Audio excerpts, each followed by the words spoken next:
You've arrived at CozySideAudio, where dreams begin with a story. Whether you're studying, journaling, or just chilling, this one's for you. If you vibe with this kind of content, go ahead and like, share, and subscribe for more. CozySideAudio presents The Frozen Sky. Chapter 1. A Sky That Won't Clear. Malcolm Rourke had lived in the same house his entire life, and until recently he never noticed the sky. It was just there, a dome of blue or gray above the steel mill town where his father had worked before him, where his uncles and cousins had swung hammers or hauled ore, where he'd once thought he'd grow old without interruption. He wasn't a man for omens. He wasn't even a man for weather reports. He measured the seasons by the way his boots wore down or whether the furnace oil came cheaper in August. But that summer, something shifted. He noticed first in June. Not the usual thunderclouds, not the muggy Midwest heat that pressed down and made the iron stoves unbearable, but a pall, a film like someone had smeared grease across the sky. The sun came through pale and weak, as if its bones were showing. People said it was smoke from the wildfires out west. The news ran a clip of Oregon forests burning like matchsticks, the camera lens blurred by heat shimmer. But the haze didn't lift. Not after the storms. Not after weeks. Malcolm kept working his shifts at the repair shop, fixing busted plows and the old farm trucks folks kept alive long past their years. He was 42, with a back that stiffened in the mornings and hands calloused from wrench and steel. His days were measured in grease stains, cigarette breaks, the smell of oil. Routine was what he clung to, even as the light overhead seemed wrong. It made people restless. At the diner, men muttered about the Russians, about ash from Iceland, from Kamchatka, about satellites spotting mushroom cloud shapes no one could confirm. On the radio, the announcer spoke quickly, as though speed could hide uncertainty. A dimming event, they called it.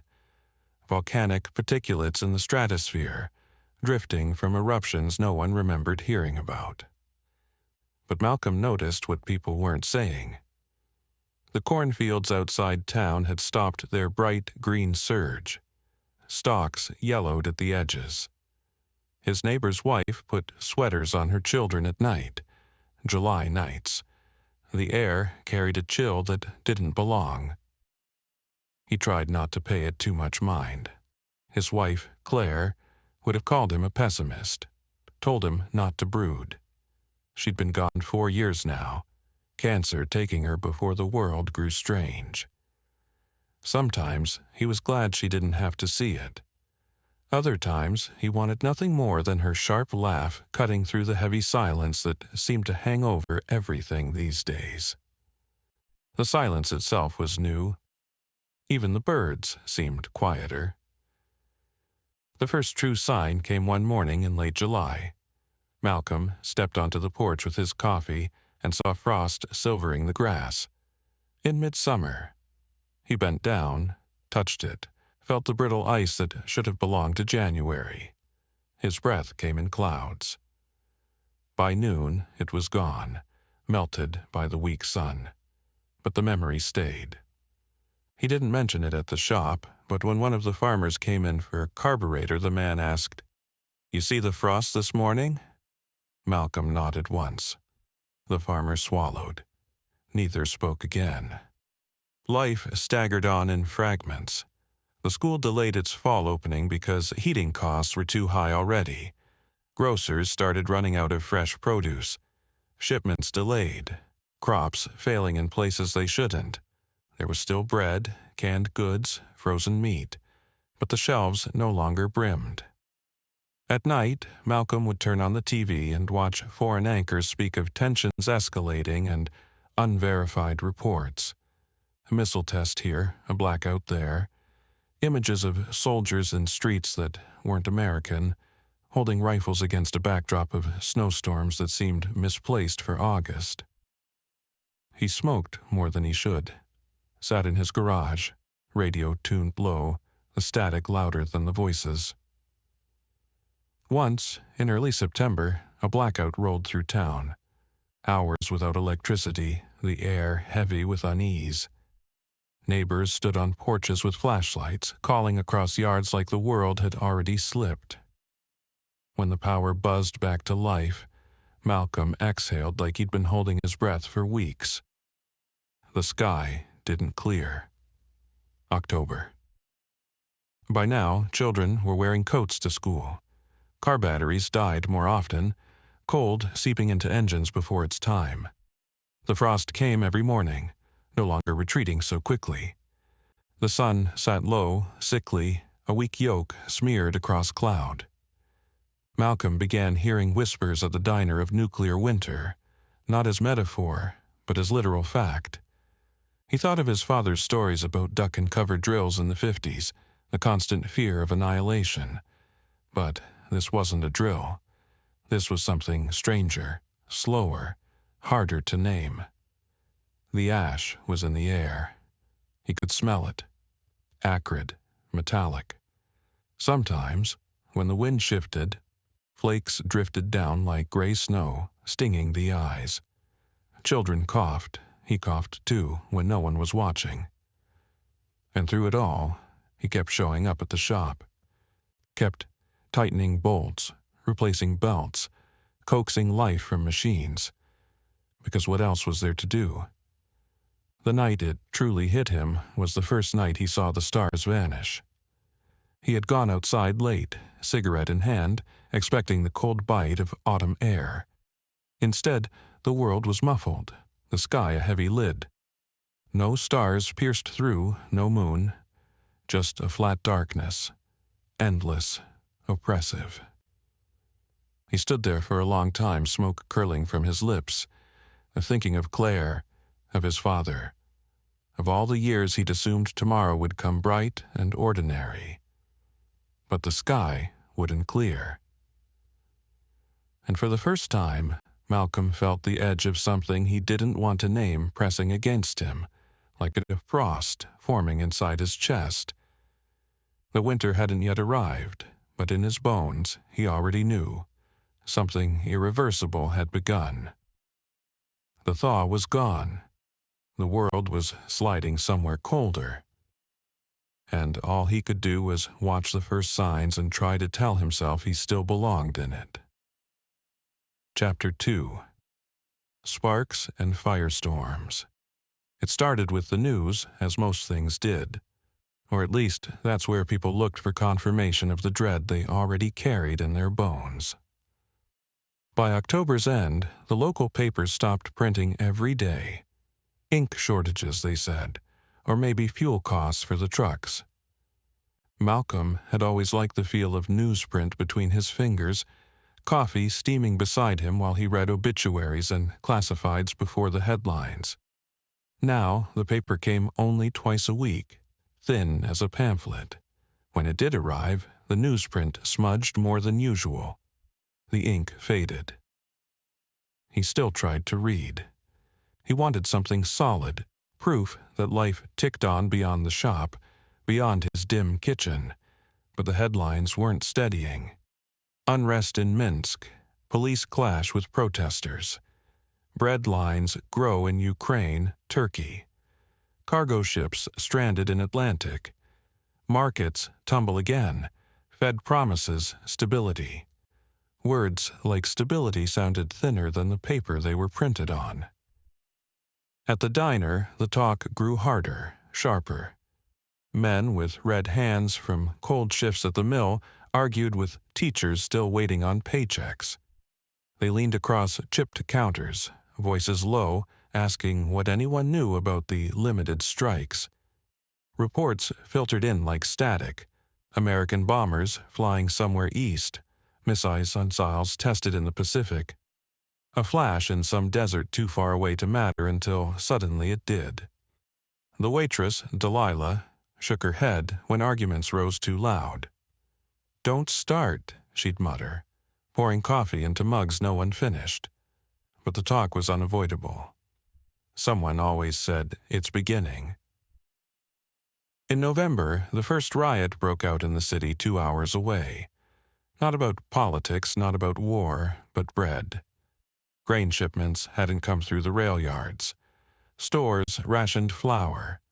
Families lined up with ration cards and were turned away when supplies ran out. Malcolm didn't go to the city anymore, but the footage made it onto television. Police shields, bricks shattering windows, men and women running with sacks of food pressed to their chests. The anchor called them thieves. Malcolm just thought they looked hungry. By Thanksgiving, fuel costs tripled. Families that once drove over to see cousins or grandparents stayed home, engines cold. On his own street, windows stayed dark to save on power. No one strung up Christmas lights, though a few children taped paper snowflakes to glass, flimsy as promises. The cold was no longer seasonal. It pressed deeper, every week sharper than the last. Malcolm added extra blankets at night. He learned to stack canned food carefully so the basement didn't smell metallic. And still, he went to the shop. Even when fewer customers came. Even when half the time was spent waiting on parts that never arrived. He went because if he didn't, he feared he'd vanish. The first firestorm came in early December. Malcolm heard it on the radio before he saw it. A chemical plant 2 counties east had gone up. Faulty wiring or sabotage, no one knew. He stepped outside that night and smelled it in the wind. Acrid smoke, sharp enough to sting the throat, drifting heavy across fields. The horizon glowed dull orange, a bruise in the sky. People said 3 towns were evacuated. Others said no one came for them at all. For days after, children coughed harder. Ash flecked car windshields, gritty under wipers. The snow, when it finally fell, came gray. Malcolm stood outside his shop one morning, broom in hand, sweeping what looked like soot but melted like ice. His knuckles were raw in the wind. The government spoke often, and yet never said enough. Martial law considered.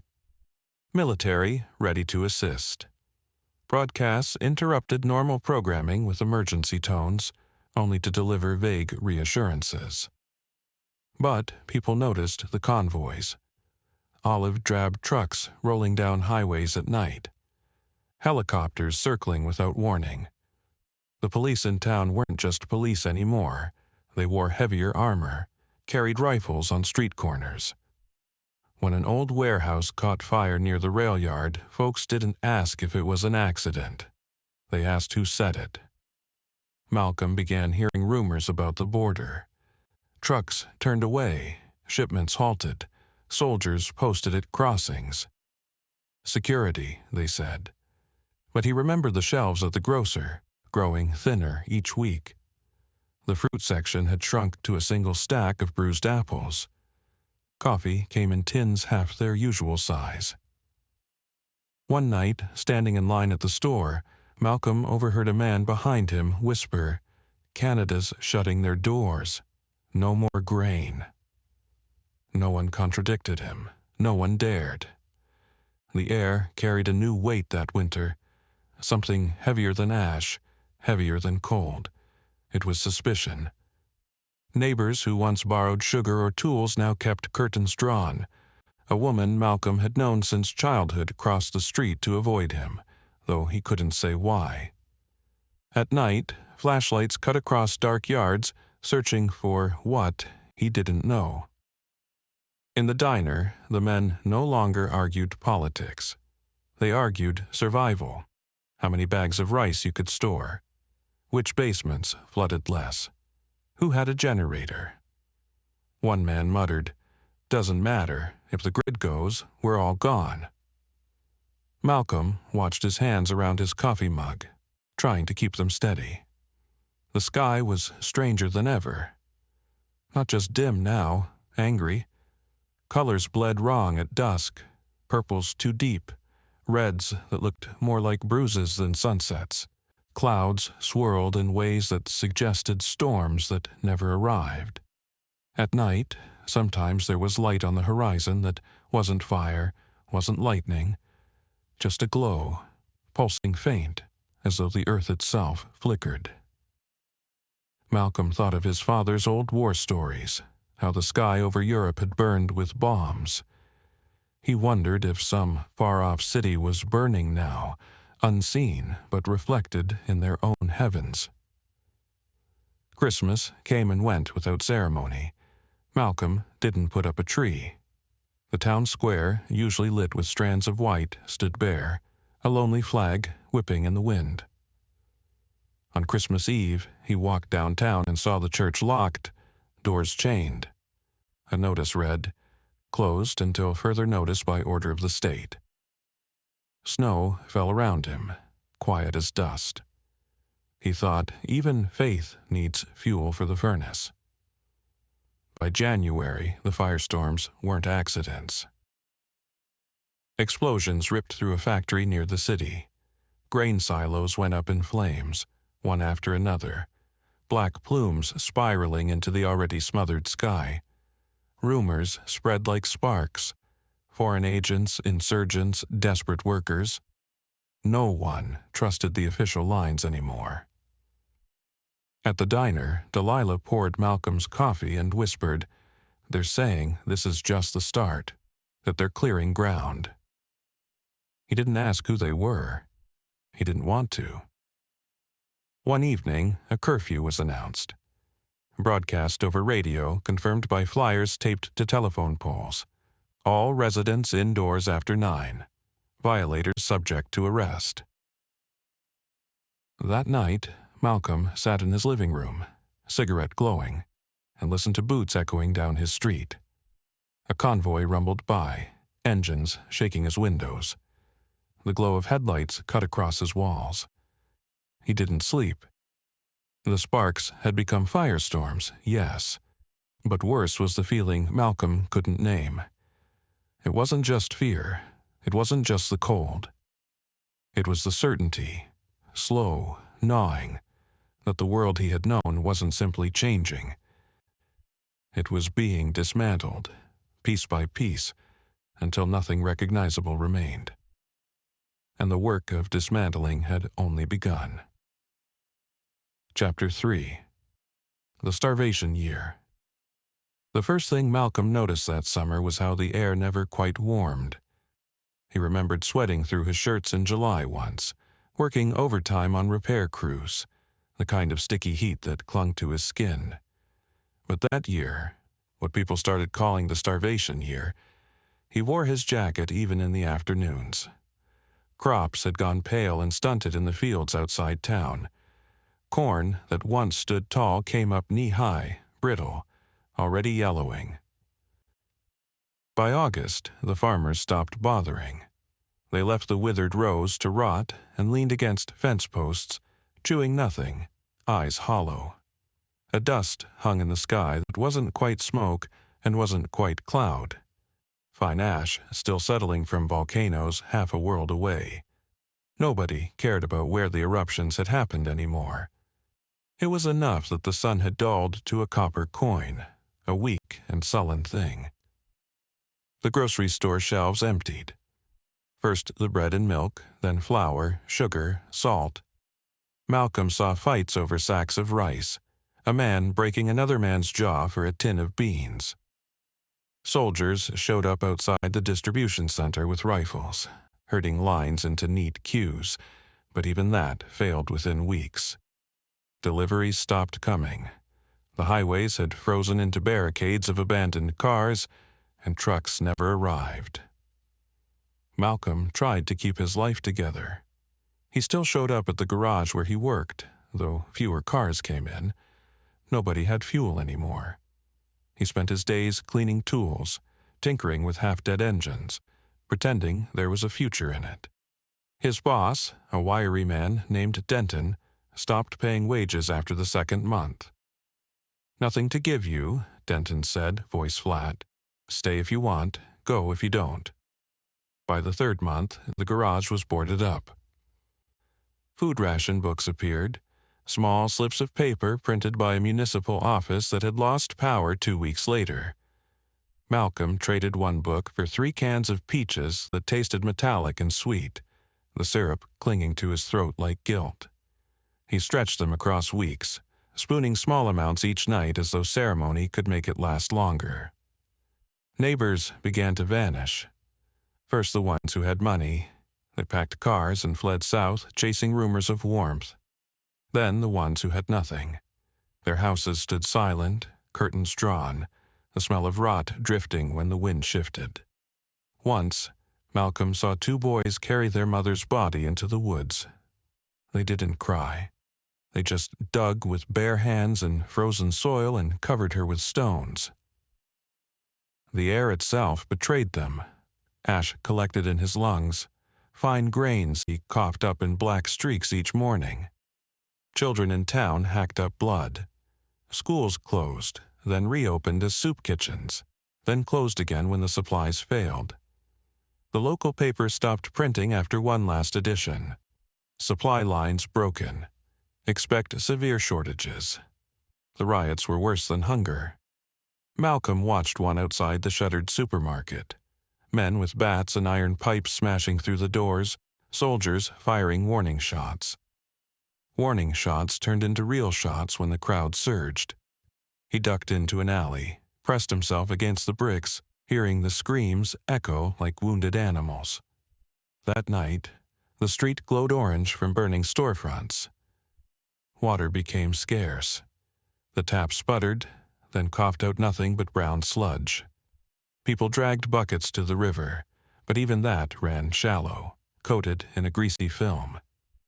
Malcolm boiled his, but it still tasted like rust and smoke. His stomach cramped for days afterward. It was the first time he thought seriously about leaving.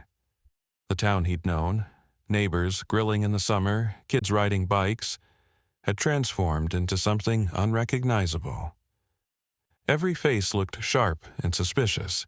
Every shadow hinted at theft. He carried a wrench in his coat pocket whenever he went out. One night, a knock came at his door. He froze. Another knock, sharper. "Malcolm?" It was his neighbor, Mrs. Hennessy, her voice thin and trembling. He opened the door a crack. She stood there clutching her youngest child, a boy no older than 7, his lips pale, eyes glassy. "Do you have anything?" she whispered. Just a little. He hasn't eaten in 2 days." Malcolm looked at the child. Then he thought of the single can left in his cupboard, beans he'd been saving for the week. His hand tightened on the door. He wanted to give it. He wanted to. But he imagined the days after, his own body trembling with hunger. He shook his head slowly. Her face collapsed, not angry, just empty. She turned without a word and carried the boy back into the dark. Malcolm closed the door and slid the bolt across, pressing his forehead to the wood until the guilt burned hotter than his stomach. By winter, the power grid collapsed completely. No lights shone across town. Streets once alive with engines and voices became frozen canyons. Fires flickered behind boarded windows, thin smoke trailing upward. He scavenged when he could, trading tools for food, though even tools lost value when bellies twisted hollow. Once he found a rat caught in a trap outside an abandoned house. He skinned it clumsily, gagged at the smell, but cooked it anyway over a barrel fire. The meat was stringy, bitter, but it kept him upright another day. Everywhere there were stories. A man who slit throats for bread. A family found frozen in a single bed, huddled together. The girl on the edge of town who disappeared. People whispered her brothers had eaten her. Malcolm stopped asking. It wasn't one single moment that broke the world. It was the slow wearing away. Cupboards bare, shops abandoned, promises made and broken. It was waking one morning and realizing no one expected spring anymore. That year was the end of pretending. the beginning of something else, something colder, hungrier, unending. Chapter 4.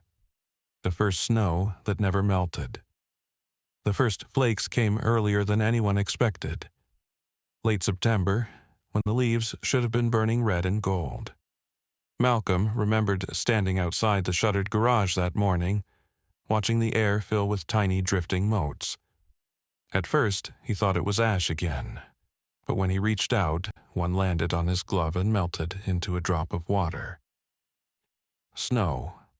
Not a dusting, not a passing squall. By nightfall, the streets were white, the rooftops smothered, and the hushed silence of winter pressed down like a hand. It should have melted, everyone told themselves it would. Early flurry, gone by morning, people muttered. But morning came, and the snow remained. The air never softened again. Days shortened until twilight bled into dusk by mid-afternoon. The sun rose weak, a pale disk veiled behind smoke and cloud, casting no warmth. People tried to dig paths through the snow, but it just kept falling. Light at first, then heavier, until drifts buried fences and blocked doors. Malcolm spent hours shoveling, but his small walkway filled again by evening. His muscles ached constantly, his breath raw in his chest. He gave up after a week, retreating indoors with what scraps of firewood he had scavenged. The town shrank inward. Houses became burrows. Smoke curled from chimneys when wood remained, though most burned anything they could: chairs, books, old photo albums. The smell of scorched paper lingered over everything. Malcolm rationed his dwindling cans. He boiled snow in a dented pot, watching the flakes collapse into cloudy water. It tasted of metal, of dust, but at least it was clean. Some people weren't so lucky. He heard rumors of families suffocating from burning wet logs indoors, of carbon monoxide filling their rooms. The sound of axes echoed across the nights as people chopped down the last trees standing near town. Parks turned skeletal, stripped bare. By December, only stumps remained.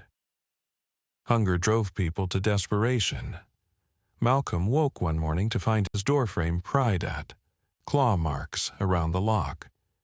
He started sleeping with his wrench under his pillow. Once he caught a figure, gaunt, face shadowed, lurking at his window. Their eyes met for a heartbeat. Then the figure slipped away into the snow, silent as breath. It was no longer safe to walk after dark. Bands formed, men carrying pipes, knives, whatever they had. They patrolled streets not to protect but to take. Malcolm crossed paths with them once when he'd gone out scavenging. "Where you headed, friend?" one asked, blocking the road. His teeth were yellow, his cheeks hollow. "Home," Malcolm said, voice steady. "Carrying anything?" the man pressed. His eyes flicked to Malcolm's pack. "Nothing you want." The man stepped closer, grip tightening on his crowbar. Malcolm's hand went to the wrench inside his coat. The tension stretched taut between them, brittle as ice. Then one of the others muttered something, too cold to waste time, and they moved on. Malcolm walked home with his heart hammering against his ribs, his pack empty except for a few nails and a rusted screwdriver. He realized then that the world had tipped past some invisible point. People weren't neighbors anymore. They were competition. Church bells rang once in early January. A priest had organized a service begging everyone to come together, to share what little remained. Malcolm stood at the back of the church, breath steaming in the freezing nave, listening to the prayers echo against the rafters. People cried, voices thin with hunger. The priest held up bread, a single loaf, promising it was proof of God's provision. But when he broke it, fights broke out, screams. Blood spilled across the church floor. Malcolm shoved his way out the door into the blizzard, the sound of chaos following him down the street. The bells never rang again. By February, bodies lay unburied beneath snowbanks. The ground was too hard to dig, and no one had the strength. They froze where they fell, stiff and pale, faces lifted toward the white sky. Children stopped playing. Their laughter was gone, replaced by the scraping cough of sickness. The silence was the worst. Nights stretched endless, the town swallowed in black. No hum of power lines, no engines, no voices. Only the groan of timbers in the cold, the howl of wind slipping between broken shutters. Sometimes Malcolm would wake in the small hours certain he'd heard footsteps in the snow outside. He never went to the window.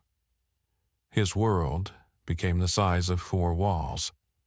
Wake, stoke the fire, boil snow, swallow whatever food remained. Sleep when the cold dulled his mind too much to fight it. He marked the days on the wall with a nail, but after a while he lost count.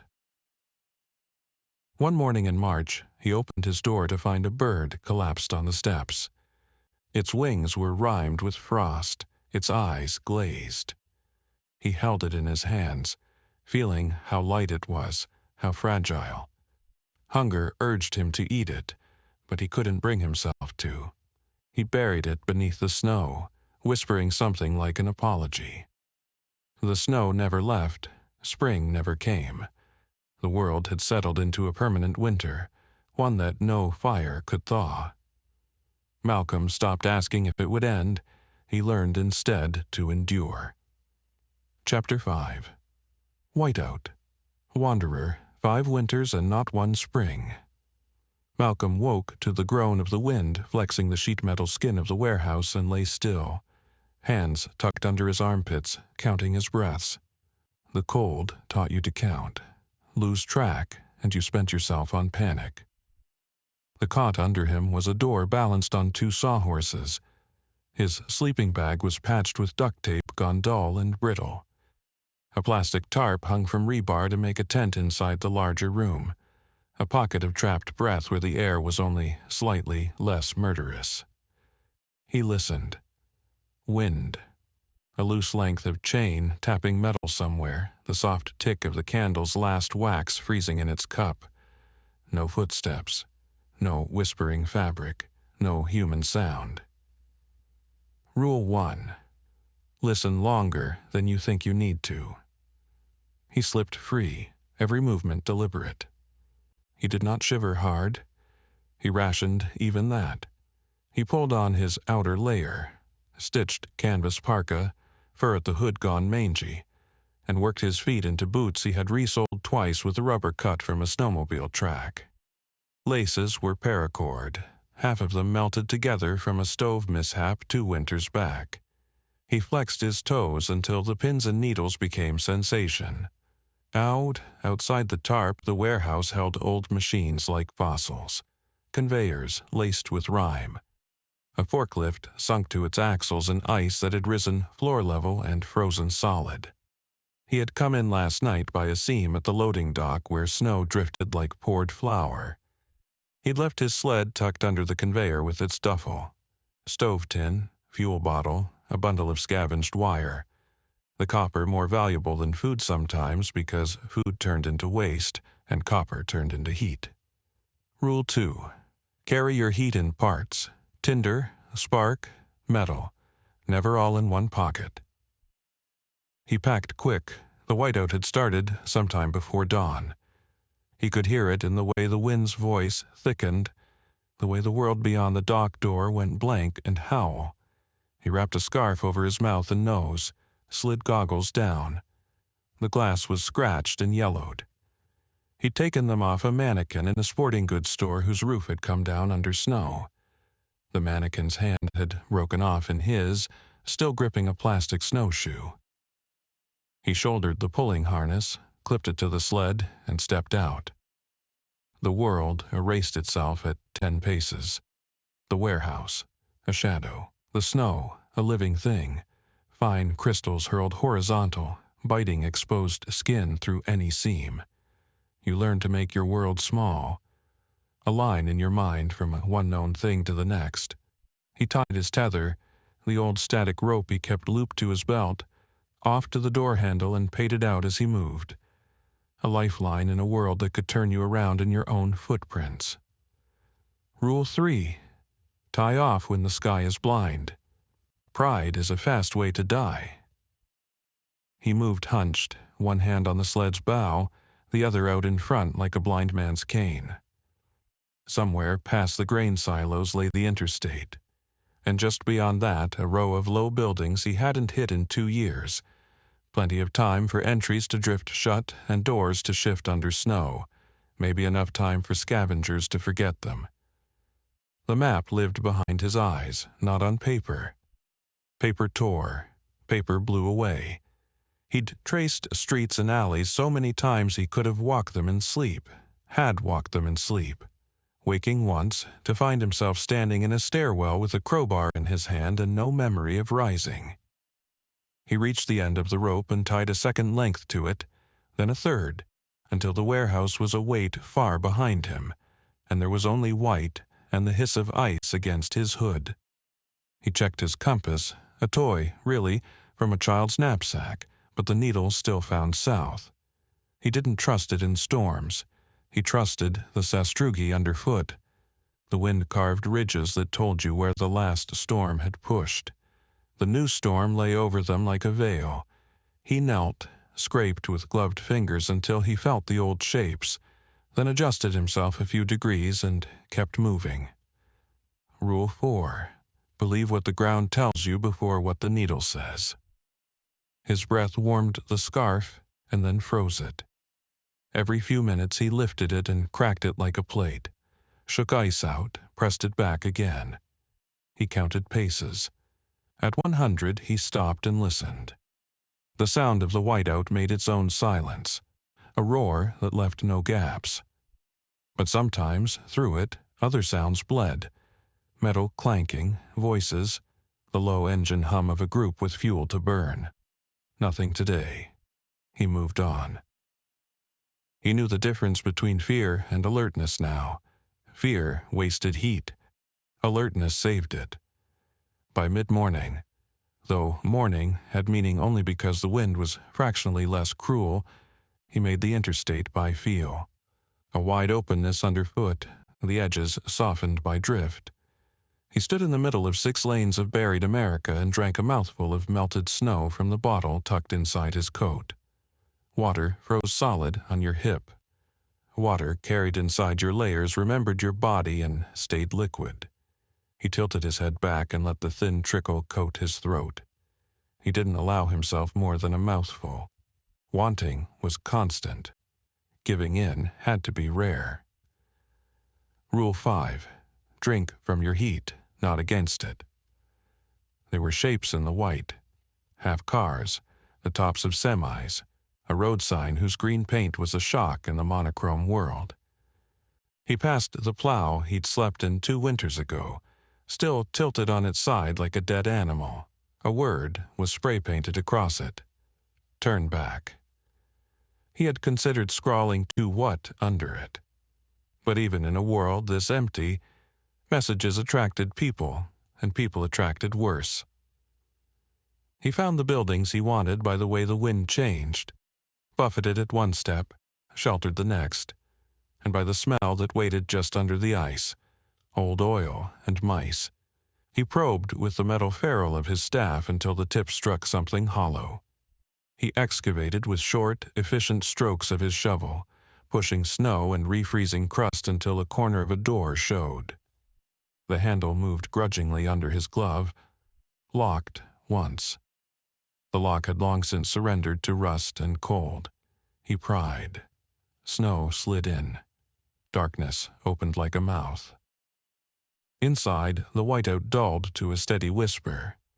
He shut the door part way, kept it wedged with a block of ice, and stood still, waiting for the rightness of the place to announce itself to his bones. It did. No recent footprints, no soft piles of snow where someone else had tunneled in, No smell of old smoke. Shelving racks ran in parallel rows. A supply store of some kind, stripped but not cleaned out by anyone meticulous. Good. Meticulous people were dangerous. He flipped up his goggles, felt the sting of air on eyelashes, and clicked on his headlamp.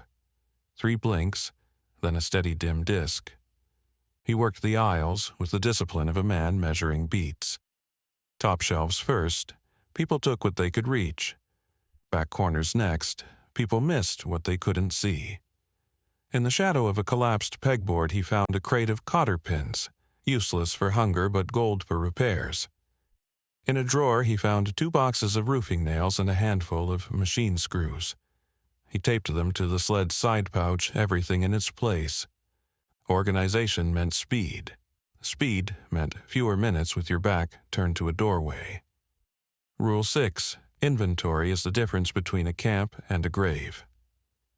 He lifted a warped counterflap and found a drawer of paper maps, the glossy kind they used to hand out free. He took one not because he needed it, but because looking at it in the dark sometimes made him remember towns that had smelled like fried bread and gasoline and rain. He folded it small and slid it in the inner pocket where the heat could keep it pliable. Behind the counter, he found the best thing you could find on a day like this: a vacuum-sealed brick of coffee, fallen where a display had torn. He weighed it in his hand. Coffee had no calories when drunk black, but it had the taste of before and the discipline of a ritual. He took it not as food, but as a reason. Reasons kept you moving when all the other reasons ran out. He found candles, birthday sticks, thin and useless in wind but perfect for priming a stubborn stove, and a package of strike-anywhere matches in a tin. He shook them. The rattle was a choir. He took a plastic sled, the toy kind, cracked along the rim, and cut it into strips with his knife to make splints and stiffeners for his own gear. He left a little of everything. He believed in that. Not because someone would come after him, but because taking everything made you greedy, and greedy turned slow. Rule 7. Leave a little. It keeps the animal in you hungry and the man in you from starving. The light changed at the door. An imperceptible shift, and his body tensed before his mind understood. He had learned to trust that feeling, the awareness that something outside his edges had moved. He froze, hand going to the pipe length slotted into his pack. He crossed to the gap and peered out into the white. Nothing but sheets of driven ice. He slid the door wider and crouched, letting wind scour his face clean. He listened. The warehouse chain clinked in memory. The whiteout howled. Nothing else. He hauled the sled around, clipped in, and stepped back into the storm. By afternoon he needed to cash or move. The warehouse was too near the road for his comfort. The longer you stayed in a place with easy approach, the more you invited the kind of company that never knocked. He worked along the lee side of a half-collapsed office building and found a corner where 2 drift waves had met and frozen like dunes. He dug down to the old carpet, cut blocks of wind-hardened snow with his shovel, and stacked them into a quick low wall. Inside, he stamped down a floor, unrolled the tarp, and set the stove on a square of aluminum he carried for the purpose. The first blue tongue of flame never failed to feel like a miracle. He fed it slow, tiny sticks of shaved pallet wood and a curl of paper. He set a can's worth of snow to melt and fed it more as the first turned to water. Don't rush snow. You scorch it and it tastes like burnt dust. He ground a few coffee beans between 2 bolts, crude as it came, dropped the grits into the water, and closed his eyes when the bitter scent rose. He didn't smile. He allowed the ghost of one to pass through him, and that was enough. Rule 8. Heat before taste, but some tastes are heat. He ate hardtack he'd baked from flour scavenged long ago, a thing like a tile softened in the steam of the coffee cup. He chewed until his jaw ached, letting the crumbs dissolve into a paste he could swallow. Food was fuel. Sentiment was something you took a sip of and put away. When the light changed again, it was not the storm this time, but day thinning to its gray end. Night in a whiteout pressed close, a blindfold you couldn't lift. He doused the stove, wiped its jet with wire, pinched the candle to a nub, and listened. A new sound came then, born under the scream of the wind. A distant thrum, intermittent. He held his breath and angled his head, putting one ear to the tarp wall like a man listening at a womb. Engines. Small. Struggling. 2. 3. He killed the last glow, even that, and pulled the tarp's edge down tight. He lay on his side with the pipe in his hand, the other hand resting on the haft of the knife under his jacket. The engines grew, faded, grew. Voices, thin and needled by distance, punctuated the gale, too faint to parse, too clear to mistake for the noises the storm made by itself. He pictured them without trying. Men on old ATVs or snowbikes rescued from garages, mufflers gone, headlights taped over. He pictured the way they moved, not straight but in sweeps, raking the edges of buildings, watching for the dark panes that meant a fire, the little betrayals of heat in a dead city. Rule 9. Never make your camp where another man would. He had made his camp where no sane man would. A mouth in a drift, the wind could change at will, but sanity was a summer habit. He lay still and breathed slow through cloth, silent, while the sound of the engines circled and grew thin again. The whiteout was both a veil and a drum. Waiting counted to 500 twice. When he slept, it was a shallow slide and back again, the way wolves sleep on a kill, an eye always open in the brain. He woke to quiet so sudden it rang in his ears. The storm had burned itself down to a sift. He cracked the tarp and took a breath of air so cold it hurt like a toothache. Stars existed again, dim coins behind a high lid of cloud. The world wasn't dark anymore. It was the color of the moon, trapped under ice. He broke camp with nothing left to show he'd been there but a scuff on a drift and a square of dry on the carpet. He brushed even that away with his sleeve. He worked the edge of town until the roof lines changed, recognizing the old municipal buildings by their ugly brick. He paused at the steps of the library, half buried under drift, remembering the last time he'd sat in a chair in a warm room with a book and fallen asleep, head cocked, a sunbeam across his knees. He went inside anyway because you went inside everywhere. Information was food that never spoiled.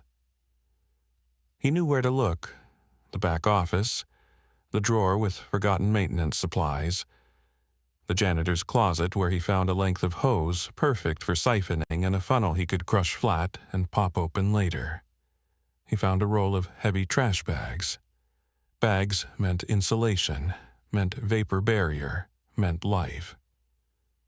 He moved through stacks that had sagged under the weight of years of snow creeping through a broken skylight. Books lay in frozen ripples, paper turned to a kind of wood the cold could not rot further. He crouched and slid a paperback out of the ice. The cover showed a beach and a blue sky. It was like looking at a photograph of a dead relative. He put it back. There was no room to haul ghosts. Outside, the storm's back was broken. He crossed the old green with the sled hissing behind and climbed the rise that once held a bandstand.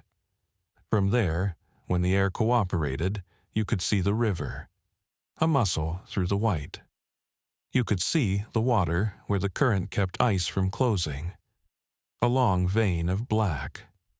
He saw smoke instead, thin, far, the color of bruises, not from the engines, not from the storm, from a fire big enough to push its signature against this air. He crouched and watched it for a full 10 minutes. Rule 10. A fire you didn't build belongs to someone who knows you're watching. He plotted a route that would put the river between him and the smoke and put distance between him and the tracks of his own sled. He doubled back, walked his own prints 3 times, then cut off at a right angle, the way he'd learned from months of being hunted by nothing more clever than hunger and weather. He cached the coffee in a mailbox under a drift and marked it in his mind and left nothing on paper. Paper betrayed. He made the silos before dusk. He'd slept in the second one a year ago, wedged 30 feet up on a catwalk with his back to the skin of the tank and his feet on the rungs, knowing no one but a man who wanted what he had would climb that far for the small gain. He set his harness, clipped in, climbed. Fingers went wooden on the steel. He blew on them, flexed against the knives of the cold, kept going. At the top, he swung onto the catwalk and stayed low until his breath calmed. From there, the world presented itself. White fields, the line of the river, the smoke now a smear. The town sat like a fossil under ice. The wind plucked at the guy wires and made them hum. He ate the last of the hard bread and a piece of smoked something he preferred not to name, taken from a trap long ago, and he let his mind list the rules again like a prayer. Listen longer. Heat in parts. Tie off. Read the ground. Drink from your heat. Inventory. Leave a little. Some tastes are heat. Don't camp where they will. A fire you didn't build isn't yours. He added the one he never said out loud because saying it out loud made it superstition instead of discipline. Trust no one until the day you have to. He slept sitting up, clipped to the rail, the sled lashed down, the pipe across his knees. The night crawled. Just before pale dawn, the wind brought him something he hadn't heard in a long time and didn't want to hear now: laughter. Too high to be men's, too short to be joy, the kind of laughter people made when they had found something that didn't belong to them. He stayed still. He didn't look toward it. He didn't need to. The sound carried where sound shouldn't. It moved through the white like a blade. Tomorrow, he would angle west and keep to the low ground. He would move at first light and rest at midday and move again at last light. He would take nothing that clinked. He would keep the river as a friend and the smoke as a warning. He would not go near the laughter. He would not pretend it meant anything but danger. He closed his eyes and saw a map drawn in frost across the inside of his skull. Lines of routes and caches and places where roofs still held and places where stairs had gone. He traced them with his finger against his sleeve until his pulse steadied. When the light finally bled back into the world, he lowered himself rung by rung and set out into the white, one more nameless shape moving where the wind screamed and the snow erased everything behind him. He was a man of rules and motion and silence. He was what the winter had made. And he had a long way yet to go. Chapter 6. Heat Hunters. The storm had broken 2 nights ago, but the cold hadn't lifted. It never did. The sky hung low, colorless, the kind of iron gray that blurred horizon into void. Snow moved in restless gusts across the frozen plain, scouring old tracks and wiping clean whatever story the land had told the day before. Malcolm had been walking since morning, his breath freezing into a thin mask of frost across the scarf pulled tight over his mouth. His boots crunched through a crust that sometimes held, sometimes broke, leaving his legs buried to the knee in powder. Each step took effort. Each step was a decision. He'd been following the black seam of an old highway for hours, though most of it was buried. Road signs jutted out of the drifts like gravestones. Now and then the snow thinned enough to show cracked asphalt, a faded line still visible beneath. The highway mattered less than what it connected. Ruins. Cities.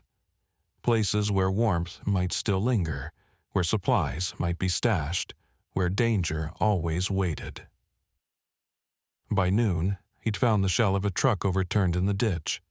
He pried open its back doors with his crowbar, breath steaming, eyes narrowed against the sting of wind. Nothing inside but frozen crates split open, whatever food or goods they'd held long since taken. He pulled back, wiped ice from his beard, and kept walking. The silence was heavier today. That silence had a weight, like pressure on his ears. But silence in this world wasn't always empty. Sometimes silence meant eyes in the distance. By dusk, he saw the smoke. Thin, gray, curling just above the edge of a collapsed overpass. He froze. Not the black pillar of a fire meant for warmth. This was smaller, controlled. The kind of fire someone fed with care. His pulse quickened. For 5 years, he'd learned the rules. Never walk toward smoke. Never trust voices. Never stay still when you feel watched. And yet, he crouched low, tightening the straps on his pack. Curiosity and hunger warred with instinct. His fuel can was almost empty, his last strips of dried meat gone 2 nights ago. If there was fire, there might be food, or a body worth scavenging. He moved carefully, using the drifted snowbanks as cover, crawling close to the ground. The wind carried sound oddly, but he picked them up soon enough, voices. Harsh, guttural laughter. A man's shout cut short, a cry muffled too quickly. His stomach sank. Heat hunters. He'd heard the term whispered by half-dead travelers, long ago when there were still strangers to talk to. Men and women who didn't just take supplies, they took clothes, fuel, fire, the very heat from a person's body. Leave them bare in the snow, and it wouldn't matter if the knife had missed their heart. Cold would finish the job faster than steel. Malcolm's breath grew shallow as he edged closer. Through the lattice of the collapsed overpass, he saw them. 4 figures huddled around a fire built in the gutted remains of a sedan. They'd stripped the seats and fed them to the flames. Their faces were mostly hidden by scarves and hoods, but their hands were bare, red and cracked, greedy for warmth. Beside the fire, tied to a post of rebar driven into the snow, was a man. His coat had been taken, his boots too. He was down to his undershirt and socks, teeth chattering so violently Malcolm could hear them from where he crouched. His eyes rolled, unfocused. Still alive for now. One of the hunters leaned over, poking the captive with a stick, laughing. Another held up the stolen boots, examining the soles. Malcolm's throat tightened. He'd seen this before. He remembered another winter night, stumbling across a corpse curled in a snowbank, bare feet black with frostbite. At first, he hadn't understood. Then he had. He almost backed away, almost left the man to his fate. That was survival. Stay unseen. Stay apart. But something in the man's shaking hands, in the pathetic way his head drooped as if he'd already begun to surrender, lit a spark of rage in Malcolm's chest. Maybe it was because 5 years ago he could have been that man. Maybe it was because he still believed, in some buried place, that people weren't just firewood for other people's lives. He shifted his grip on the crowbar. The hunters hadn't seen him yet. If he was smart, he'd wait for them to leave, then take whatever scraps remained. If he was foolish, he'd intervene. The smart man kept him alive. The foolish one kept him human. Malcolm moved. He circled wide, using the twisted girders of the overpass for cover until he was behind them. His boots made no sound in the snow, though every step felt loud in his skull. He measured the distance, 20 feet, maybe less. The man tied to the post lifted his head, eyes flicking toward him. Malcolm pressed a finger to his lips, sharp and silent. The man blinked once, then closed his eyes, trembling harder. The hunters laughed again, passing a flask between them. One of them stood and turned. pacing towards the snowbank where Malcolm crouched. For a frozen instant, their eyes met. Malcolm lunged. The crowbar cracked against the man's skull with a sickening crunch. He dropped without a sound. The others spun, shouting. Malcolm swung again, wild, fast, the sound of his own breath filling his ears. The second man stumbled back into the fire, arms flailing. The flames caught his scarf, and he shrieked, thrashing. The third drew a knife. Malcolm ducked low, slammed his shoulder into the man's ribs, and drove the crowbar up beneath his jaw. Bone splintered. The man gurgled, blood freezing as it spilled. The last one ran, didn't even try to fight. He bolted into the white void, boots pounding snow, his voice echoing in the emptiness until the wind swallowed it. Silence returned.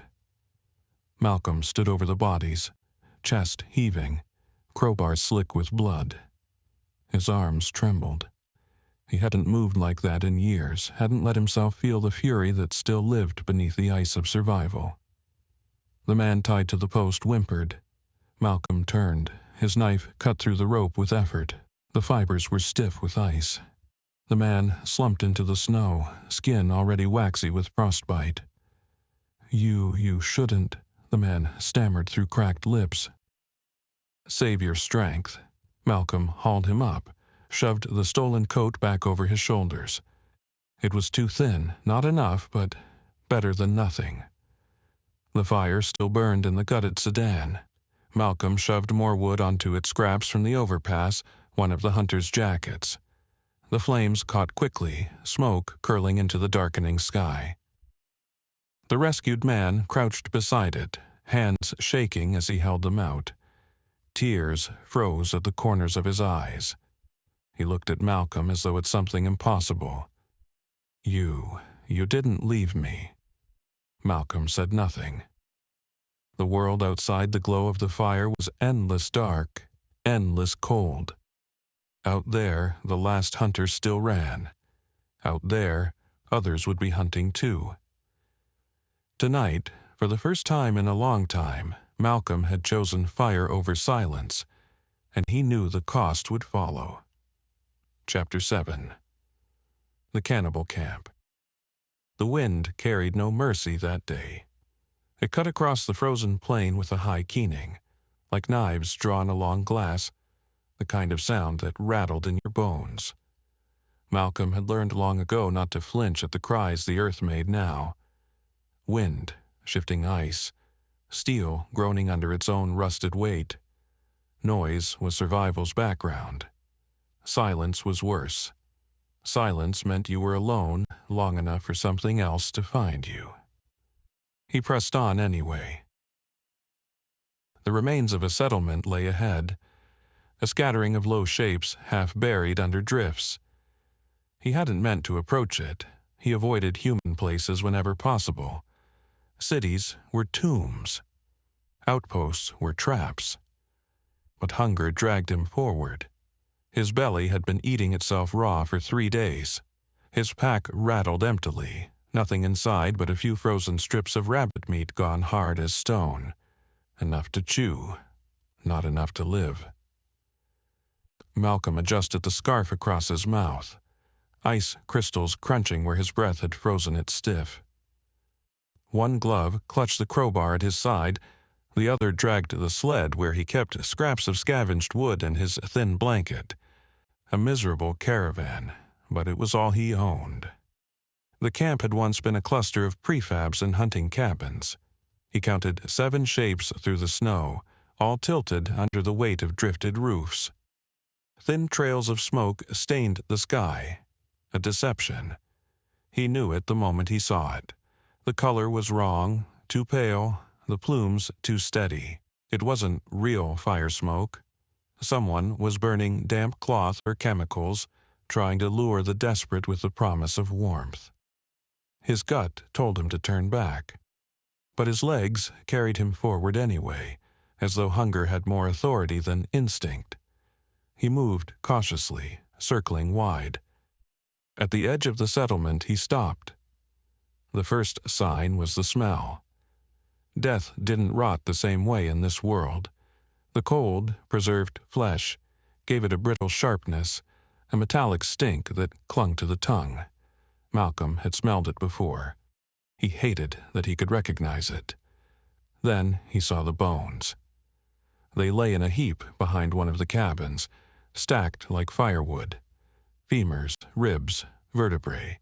Some gnawed clean, some with meat still frozen to them. A skull had been split with an axe, its hollow staring sockets filled with snow. He turned away fast, bile scorching his throat. There were signs of cooking fires here after all. Blackened metal drums, spits made of bent rebar. He forced himself not to imagine what had turned on those spits. Inside one cabin, he found the evidence. Hooks dangled from the ceiling where deer or elk should have hung. Instead, they held tatters of human clothing, still crusted with frozen blood. The floor was slick with ice from melted gore that had refrozen in long, red-veined sheets. Malcolm pressed his gloved hand to the wall until the nausea passed. He had wandered into a slaughterhouse, and it wasn't abandoned. The footprints in the snow outside were fresh, shallow, laid down in the last day. A dozen at least. They trailed away toward the tree line where the hunters must have gone, out searching for more bodies to feed their fire. He forced his breath steady. Get what you need and leave. Quickly. The cabins had been picked over, but not everything was gone. In a cupboard under a broken sink, he found a stash of canned beans, 2 tins of dog food, and a bottle of vitamins. Miracles, each one. He swept them into his pack with shaking hands. Every creak of the floorboards made him expect the door to burst open, shadows with knives spilling in. When he left, he didn't look back at the bones. He didn't look at the cabins with their black windows watching him leave. Only, once he was miles away, the outlines of the camp swallowed by the storm, did he let himself breathe. He sat in the lee of an overturned truck, clutching the can of beans as though it were a holy relic. His hands wouldn't stop shaking. He lit no fire. He ate the beans cold, metal spoon clinking against the rim, forcing each mouthful down past the taste of ash in his throat. That night, sleep came in short, panicked bursts. Every time he closed his eyes, he saw hooks, bones, the curve of a split skull. He thought of the hunger gnawing inside him and hated himself for understanding. The line between survival and monstrosity was thinner than the ice he walked every day. And Malcolm knew, with a terrible clarity, that he had only just managed to stay on the right side of it. Chapter 8. Dead cities, silent streets. Snow had swallowed the city whole. Malcolm reached its edge just as the storm eased, the white curtain lifting enough to reveal black husks of towers rising from a drifted plain. Windows gaped like eye sockets. Facades crumbled under the weight of ice. Cars were half buried along the freeway, rows of blunt, rounded shapes, windshields shattered into webs of frost. No sound but his boots crunching through the crust. He stood there a long moment staring. Cities were supposed to hum, to exhale heat and neon. This one was entombed, silent as a mausoleum. He pulled his scarf tighter and stepped forward. The streets had become canyons of snow. He waded past frozen buses where passengers still sat inside, their faces rimed, eyes clouded white. One woman clutched a shopping bag to her chest. The food inside, apples, bread, was gray mush preserved in rot. Everywhere, signs of lives abandoned mid-breath. Storefronts collapsed under drifts. A coffee shop's door banged loose in the wind, inside cups still stacked by the register, chairs askew. Posters for movies that never came out peeled in frozen strips from brick walls. He ducked into an apartment block, pushing through a doorway half choked with snow. The lobby smelled of nothing, an airless cold. Mail spilled across the floor, stiff with ice. He climbed the stairwell by flashlight, boots scraping the concrete. Each floor opened to hallways lined with the doors left ajar. Inside, children's toys scattered across rugs stiffened by frost, a Christmas tree still lit with brittle tinsel, the ornaments cracked from the freeze.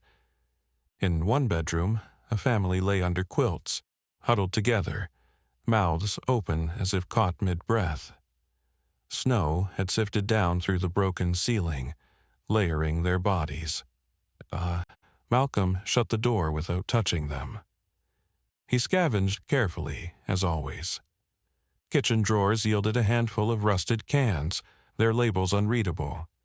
He tested one with his knife, scraping ice from the rim, but the metal was split. Spoiled. He pocketed the least corroded, hunger gnawing at the decision. Higher floors gave him a view of the city's heart. From a shattered window he looked down at the grid of streets, everyone drifted over, every car a snowbound lump. No movement anywhere. Even the wind seemed subdued here, muffled by the towers. The silence pressed on him harder than the howling wastes outside. He climbed again, pushing into penthouses. In one, walls were hung with paintings still vivid beneath a sheen of frost. A grand piano collapsed under its own weight of ice. The fridge was open, contents burst and blackened. On the sofa a skeleton lay in furs, fingers hooked around a necklace of pearls. Malcolm took a blanket, heavy and moth-eaten, wrapping it over his shoulders. He kept moving. In the dark of an office tower, desks stretched into infinity under a skin of frost. Phones sat dead, papers frozen mid-scatter, staplers and mugs welded into place by ice. He walked rows upon rows, his lamp beam catching reflections of his own face in glass partitions. For a moment he thought he saw others moving, workers rising from chairs, a secretary turning to speak, only his own shadow multiplying. He stopped in a boardroom. A table ran the length of it, long enough for 20 chairs. At its center, a decanter of whiskey was fused solid, amber imprisoned forever.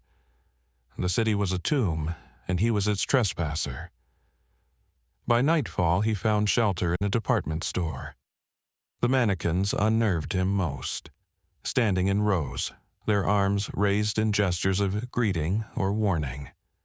Frost had split their faces, giving them crooked grins.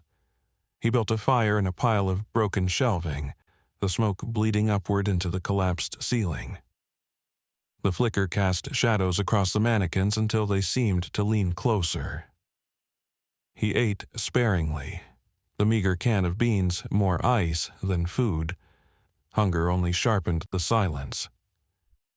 At some point he thought he heard something outside, a distant creak, snow shifting under weight. He sat still, knife in hand, fire guttering low. The mannequin seemed to turn toward the sound. But no one came. The silence stretched until he hated it. The world had always been loud. Engines, voices, birds, dogs barking. Here, the absence gnawed at his skull, made him long for even the screams of heat hunters. At least those proved something lived. Eventually, exhausted, he drifted into sleep. His dreams were filled with empty streets and eyes staring out of frosted windows. When he woke, snow had sifted through a crack in the roof, dusting his fire to gray. The city waited, silent still. And he moved on. Chapter 9, The Ash Zones. The snow thinned by degrees. What had once been white gave way to gray, and gray eventually darkened until it looked almost black. Malcolm first noticed it when his boots crunched differently, less squeak, more brittle snap. He stopped and crouched, scooping a handful. Not snow at all, ash. It sifted through his gloves like sand, fine and oily. He rubbed his fingers together and they came away smudged dark, as if he dipped them in soot. The wind that carried it had no smell, no smoke tang, just cold. The ruined city fell behind him in fragments. The towers thinned until only jagged silhouettes remained on the horizon, their windows winking with the last light. Ahead stretched a plain mottled in gray-black, where the drifts were shallow and crusted hard. Nothing grew, not even the frost lichen he'd grown used to seeing cling to broken concrete. The ash seemed to choke everything, smother it in silence. Malcolm pulled his scarf up higher, eyes narrowed against the sting of grit. Every exhale puffed out white before being eaten by the dark particles swirling low across the ground. By late morning, he found what looked like a burned forest. Trees, or what was left of them. Charcoal columns stripped of branches, some snapped in half like matchsticks. They reached upward with fingers of blackened wood frozen mid-scream. Beneath them lay drifts of ash piled like dunes. He stepped between the trunks, boots sinking deeper with each stride, the world dimming as clouds thickened overhead. It was not silence here, not exactly. The ash hissed faintly under the wind, a constant dry whisper. Sometimes it seemed to shape itself into words, half-formed syllables. He shook it off, adjusting the strap of his pack. Hunger made the mind invent voices. He'd learned that lesson weeks ago. He walked for hours, the forest stretching endless. He marked time by the weight in his stomach and the ache in his legs. Twice he stopped to drink melted ice from his flask, grimacing at the taste, metallic, as if the ash leached into the snowmelt. Then he found the first tracks. They were faint, almost erased by drifting grit. Something had moved across the plain recently, heavier than a man. Four-legged, wide pads, claws dragging. Malcolm crouched to study them, heartbeat spiking. The depth suggested weight, hundreds of pounds at least. The stride was long, loping. He'd never seen prints like these before, not wolf, not bear, not anything he could name. The trail led deeper into the trees. He should have turned away. Every instinct told him so. But the logic of survival was brutal. Where something moved, there might be food, or danger that carried food with it. He tightened his grip on the knife at his belt and pressed on, following the impressions until they disappeared in loose ash.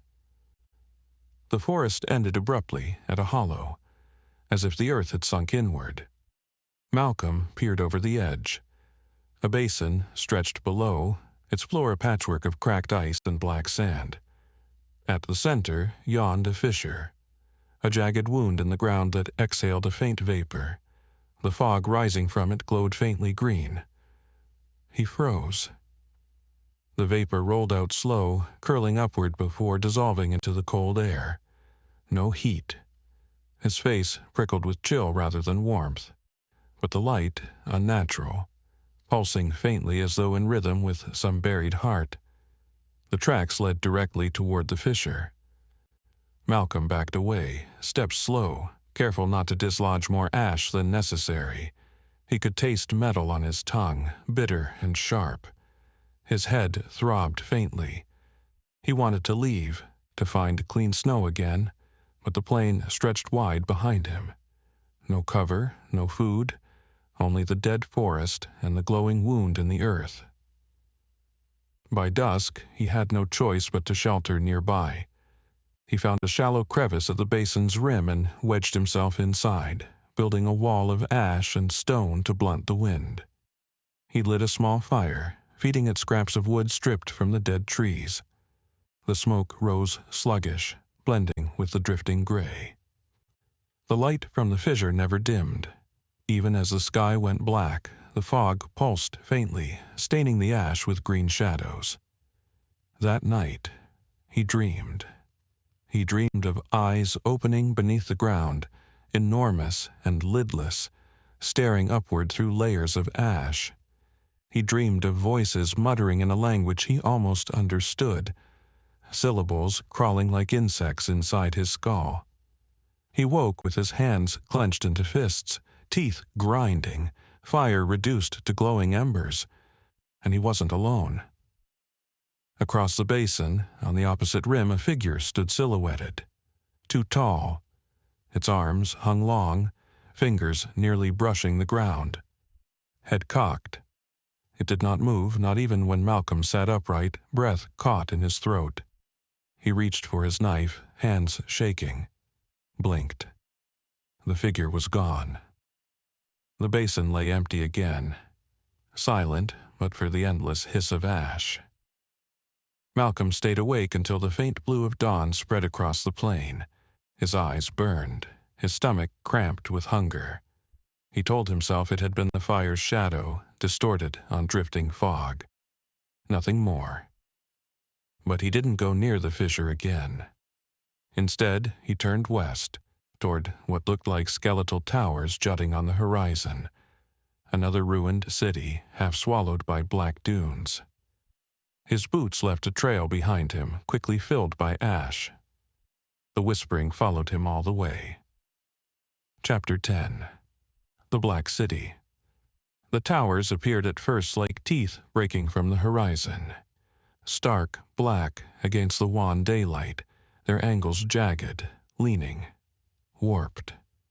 For hours, Malcolm walked toward them, watching the silhouettes grow sharper, their edges too straight in places, too bent in others, like metal warped by fire. By mid-afternoon, he reached the outskirts. The first building he passed had no windows, only hollow frames punched into its walls, like empty sockets. Ash drifted knee-deep in the streets, rippling in soft dunes that swallowed cars, signs, whole doorways. He tried to picture the city before, people moving, voices rising from cafes, the glow of lamps in apartments stacked floor after floor. But the longer he looked, the less possible it seemed. The scale was wrong. Doors too tall, ceilings arching impossibly high. A phone booth loomed twice his height. A bus lay toppled on its side, windows stretched long as a corridor. Malcolm circled it, skin crawling. The proportions bent against him, made him feel shrunken, insect small. He pressed on, footsteps swallowed by ash. No tracks here, no sign of movement, human or otherwise. The silence weighed heavy, not the soft quiet of snow, but something denser, oppressive. He caught himself holding his breath just to listen harder, as if sound itself had been sucked out of the streets. By dusk, he found shelter in what must once have been a train station. The facade was cracked marble, the letters above the entry worn away. Inside, the ash was thicker, rising almost to his waist in drifts. He slogged through it, boots filling, the powder seeping down into his socks until his skin itched raw. The station ceiling arched high overhead, fractured but intact enough to blot out the wind. Statues lined the walls, figures in robes, their faces melted, featureless as wax. He built a fire at their feet, avoiding their blind stares. He ate sparingly, dried strips of scavenged meat, a handful of frozen berries he'd kept wrapped in cloth. As he chewed, he watched the flames dance on the statues, shadows jerking across the hollow station. It was then he noticed the benches. They stretched the length of the chamber, warped like the bus outside, twice as long as any man would need, seatbacks rising higher than his shoulders. He walked to one, running his fingers along the splintered wood. Not built for people, not built for anything he wanted to imagine sitting there. That night, he dreamed again. He stood on the platform as a train arrived, roaring, enormous. Its windows glowed green, shapes shifting inside, tall and bent and wrong. The doors slid open and a flood of ash spilled out, rising, choking. A voice boomed overhead. A single word repeated, but he couldn't understand it. Each syllable pressed against his skull until he woke, gasping, coughing, throat lined with grit. The fire had gone out. In its place, faint light seeped through the cracks of the marble floor. Green, the same glow as the fissure. Malcolm scrambled back, heart hammering. The cracks pulsed faintly, as if something moved below, breathing. The statues seemed to lean closer in the dim light, their melted faces bending toward him. He shoved his few belongings into his pack and fled, boots slipping in the drifts, lungs burning. He didn't stop until he reached the far side of the station, bursting into open air. The sky was starless, a heavy lid pressing down. The city beyond stretched endless. Skyscrapers leaned over streets half buried in dunes. Balconies drooped like melted wax. Billboards jutted overhead, letters scrambled into symbols he couldn't read. He turned in a slow circle, stomach sinking. Everywhere he looked, the buildings seemed to tilt inward, as though the whole city bowed around him. A trap, a mouth slowly closing. For the first time, Malcolm whispered aloud. His voice sounded foreign, thin. God, what happened here? No answer. Only the faint hiss of ash carried on the wind. He walked until dawn, weaving through streets that looped back on themselves, buildings repeating, alleys that ended where they began. His mind swam with exhaustion. Twice he thought he saw figures watching from upper windows, but when he blinked, they were gone. By morning, he stood before a cathedral. Its spire split the sky, jagged and crooked, stone blackened like bone char.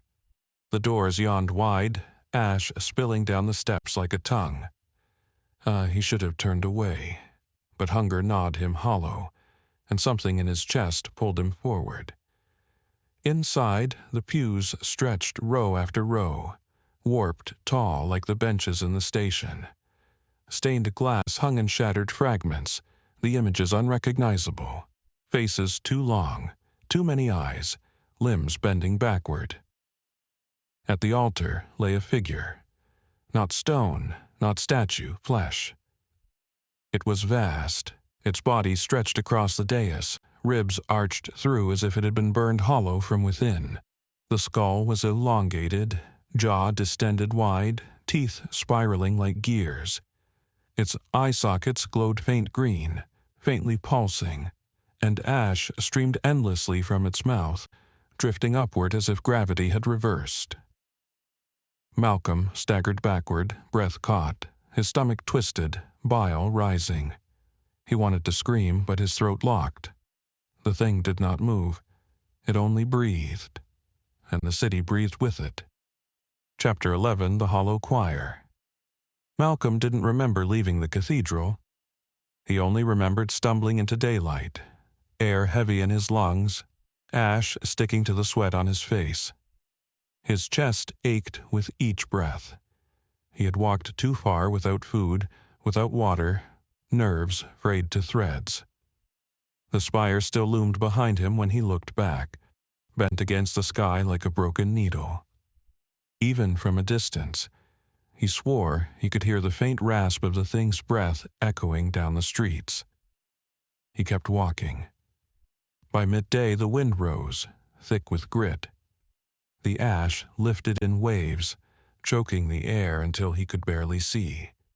He wrapped cloth around his mouth and nose, eyes watering, and pushed forward, though every street felt the same, buildings tilting, facades warped, alleys funneling back into one another. At some point, he realized he had circled back. The cathedral's spire jutted against the horizon again, closer than it should have been. His pulse raced. He forced himself into side streets, shouldering through ash drifts, but the geometry didn't hold. Corners turned into stairwells, stairwells into halls without doors. Windows stretched tall as towers, and behind the glass, shapes shifted. Too tall, too thin. He told himself he was hallucinating, starving, lightheaded. His body was failing. That had to be it. But Then came the sound. At first it was low, like the hum of wind through broken metal. It rose slowly, building into layered tones, a vibration that sank into his chest. He stopped in the middle of the street, ash curling around his legs, and listened. Voices. Not one, but many. Dozens. Hundreds. A choir rising somewhere deep in the city, their notes too clean, too precise to be human. Each syllable bent against his ears, words in no language he knew, phrases repeating in impossible harmonies. The sound carried through the buildings, rattling glass, shivering metal beams. Malcolm clamped his hands over his ears, but it didn't help. The voices threaded through bone, through skull. His knees buckled and he dropped into the ash, teeth grinding against the vibration. For a moment he thought of the fissure, of the hum he had felt in the earth. The same resonance, but multiplied. A language older than stone, rolling through the streets. And then a shadow moved. He lifted his head, blinking through tears. Figures were emerging from the doorways and windows, tall against the ash. Their bodies blurred, outlines shifting like smoke, but the proportions held. Too long, too thin, heads nearly brushing balcony rails. Dozens of them, each step in perfect unison, their voices threading seamlessly into the choir. Malcolm scrambled to his feet, ash spilling from his coat. His body screamed with exhaustion, but fear propelled him. He staggered down the street, boots sinking deep, lungs burning. The choir followed. He could feel it behind him, the harmony pressing like a wave against his back. He cut down an alley, through a collapsed stairwell, but when he emerged, they were there, lining the rooftops, windows, door frames. Silent now, their heads cocked at the same angle, as if watching. Malcolm froze, chest heaving. The silence was worse than the sound. Then, without warning, they lifted their arms, in unison. The gesture was almost human. Palms out, fingers splayed, but their arms bent at too many joints, elbows splitting in directions his eyes rejected. The motion rippled through the crowd like a signal, and the choir began again, this time closer. The sound was unbearable, not loud but heavy, pressing against his chest until his ribs ached, vibrating through marrow. His vision blurred at the edges. He staggered backward, clutching his skull, mouth open in a silent cry. Somewhere, in the chaos, he realized he was still walking. His body moved without decision, driven by the sound, pulled like iron to a magnet. Every street bent toward the cathedral again. The spire rose before him, closer now, impossibly close. The choir swelled, drowning thought. He stumbled up the ash-choked steps, through the gaping doors, into the nave where the vast body lay across the altar. The figure hadn't moved. It still lay stretched, ribs hollow, jaw unhinged. But its eyes, the green glow pulsed stronger now, keeping time with the choir outside. Malcolm fell to his knees. He couldn't cover his ears anymore. The vibration filled him, every nerve screaming. He pressed his face into the ash just to ground himself, but the floor trembled, alive with resonance. And then the great jaw shifted, just slightly. A shudder, a slow creak of bone. Ash poured out in sheets, lifting in clouds around the altar, spiraling upward into the vaults of the cathedral. The choir rose higher still, notes splitting into fractal chords his mind couldn't hold. He should have run, but his body wouldn't move.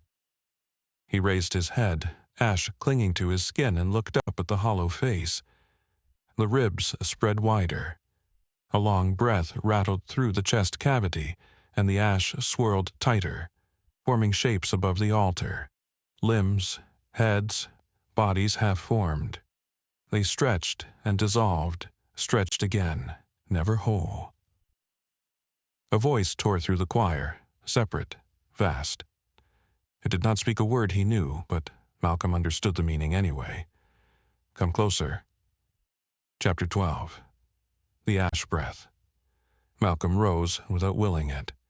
His legs buckled beneath him, but something pulled him forward, as if strings had been hooked behind his ribs.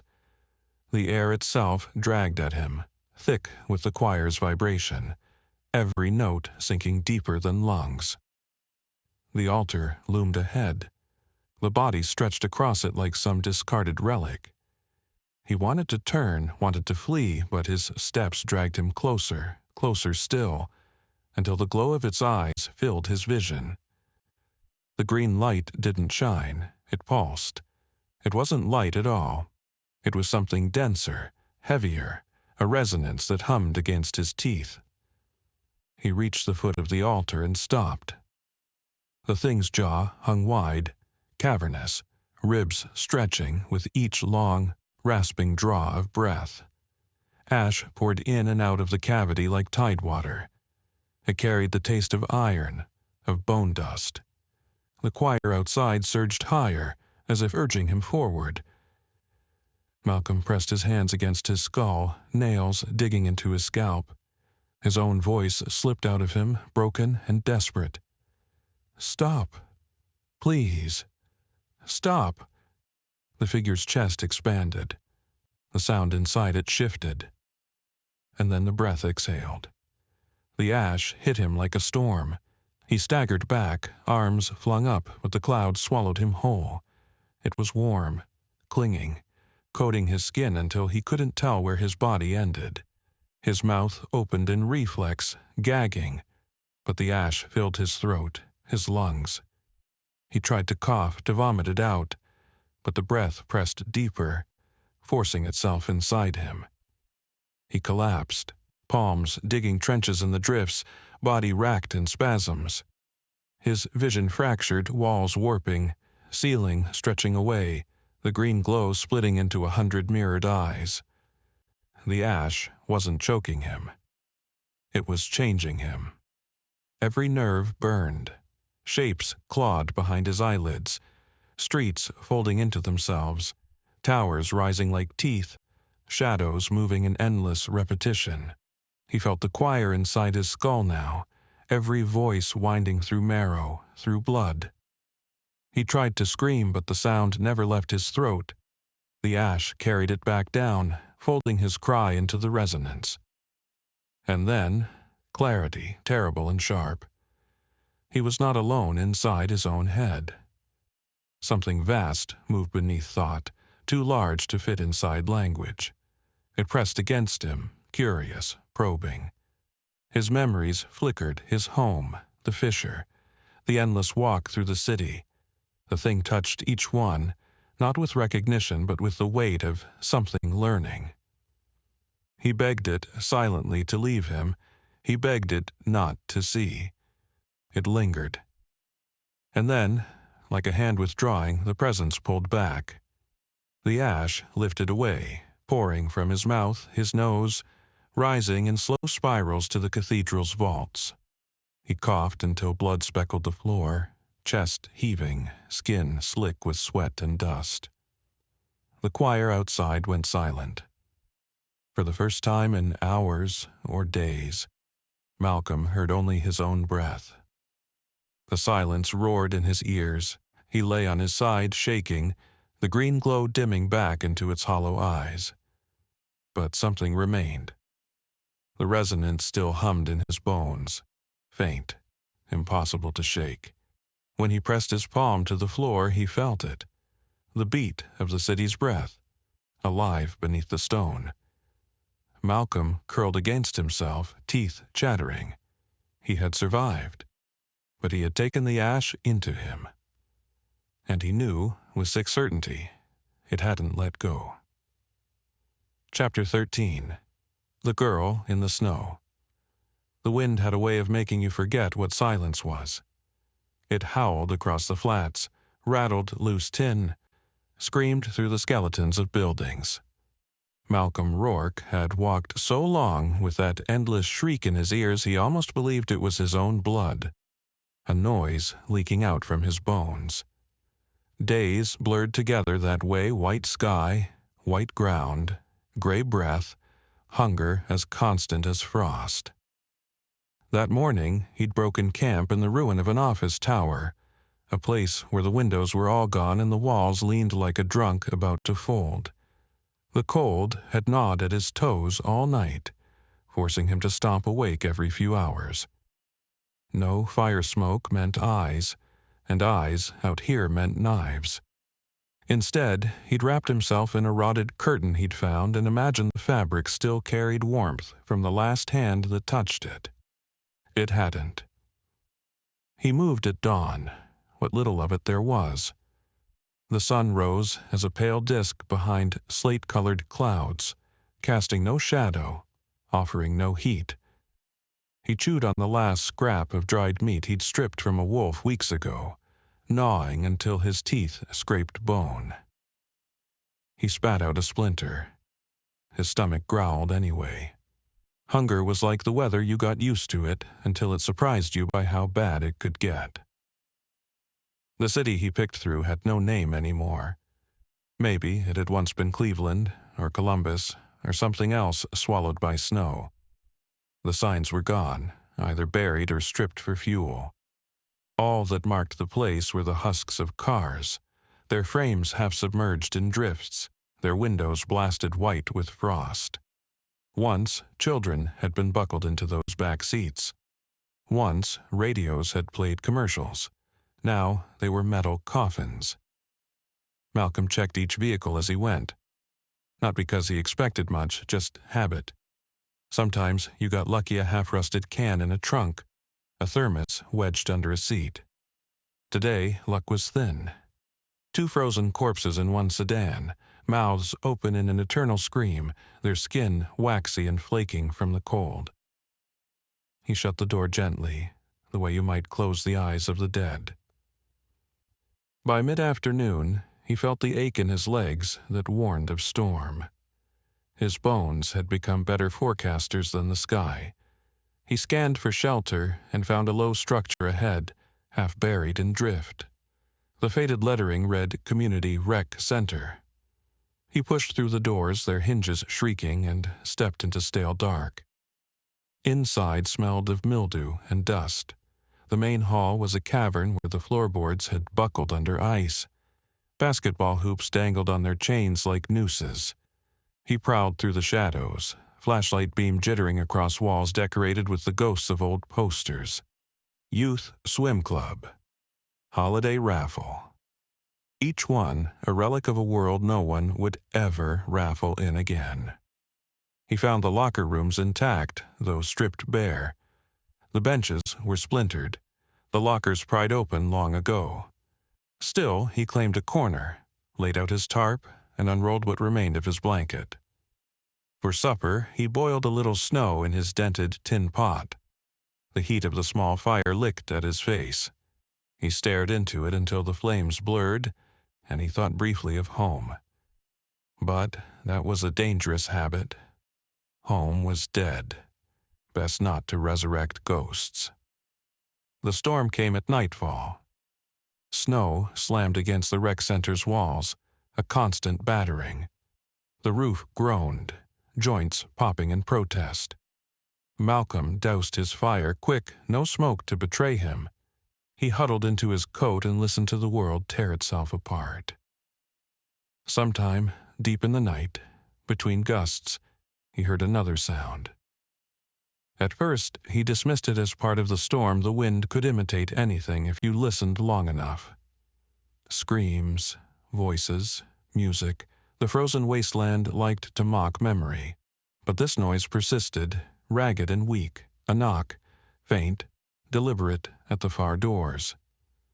Malcolm's breath stilled. His hand slid to the hunting knife at his belt. No one sane knocked anymore. Out here, people took, people killed. The courteous ones were the first to die. The knock came again, then a voice. Please. It was small, broken. Not the voice of a raider, not the bark of a heat hunter demanding trade, more like a whimper torn loose by desperation. Malcolm crept through the dark, boots silent on frozen tile. He reached the doors and pressed his ear to the gap. The voice was there again, trembling through the crack. I can't. It's so cold." He froze. Not a man's voice. A child's. Or close enough. For a long time he stood in the dark, knife drawn, battling himself. He knew better. Every law of survival screamed against it. Voices lured you out. The desperate were dangerous, the weak even more so. Trust was poison. But the voice shivered through him, and for the first time in years he remembered what it was like to hear someone sound helpless. He slid the bar and cracked the door. Snow burst inward, swirling around a small figure crumpled against the threshold. She was thin as a scarecrow, wrapped in too large clothing, her hair a tangle of black against pale cheeks. Frost clung to her lashes.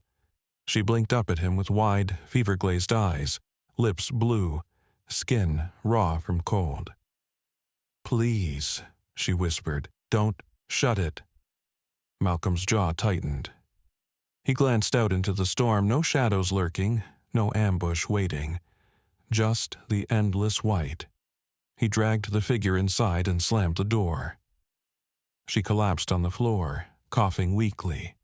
He knelt beside her, heart pounding harder than it should. He could see she was no older than 15, maybe less, a child, out here alone. Her lips moved again, words slurred with exhaustion. "My family. I lost them. Her eyes rolled back. She sagged against him, weightless, a bundle of bone and rags.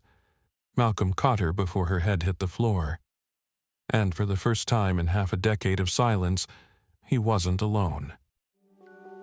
Thank you for joining us on this journey. Until next time, stay safe.